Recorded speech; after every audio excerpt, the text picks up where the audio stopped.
আজকে গরুর গোশত দিয়ে রান্না করছি চালের রুটি। তো এইভাবে কিন্তু চালের রুটি বানালে যে কোনো গোশত দিয়ে খেতে কিন্তু অনেক মজা হয়। আসসালামু আলাইকুম।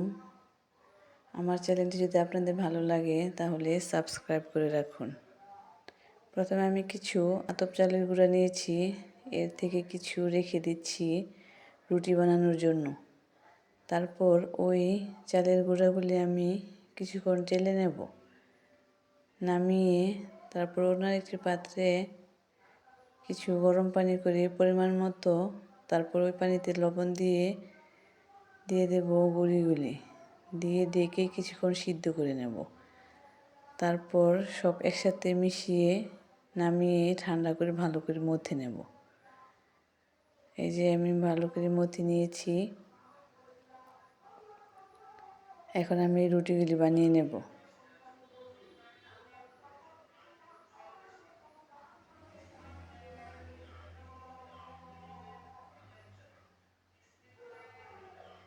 তো এইভাবে কিন্তু চালের রুটি অনেক মজা হয় খেতে।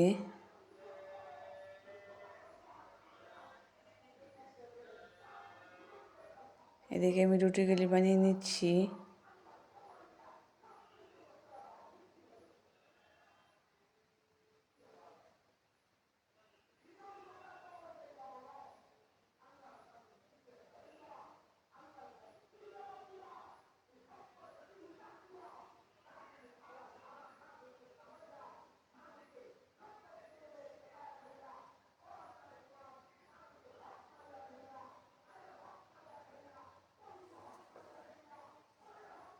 অন্যদিকে কিন্তু আমি গরুর গোশত বসাই দিচ্ছি। এই যে গরুর গোশত হয়ে যাচ্ছে। তো ফাঁকে আমি রুটিও বানিয়ে নিয়েছি। সবগুলো রুটি বানানো হয়ে গেছে। এদিকে গরুর গোশত হয়ে গেছে আমার। তো গরুর গোশতটা নামিয়ে তারপরে একটি মাটির পাত্রে আমি রুটিগুলি ছেঁকে নেব।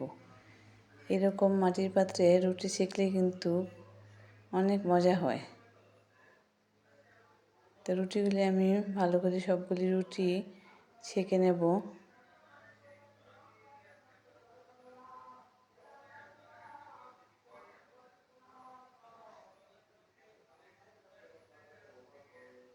এভাবে সবগুলো রুটি যখন সেঁকা হয়ে যাবে, তারপর আমি এই যে গরুর গোশত দিয়ে খাবো। গোশতটাও কিন্তু আজকে অনেক মজা হয়েছে। তো এরকম গরুর গোশত দিয়ে কে কে চালের রুটি খেয়েছেন কমেন্টে জানাবেন। আল্লাহ হাফেজ।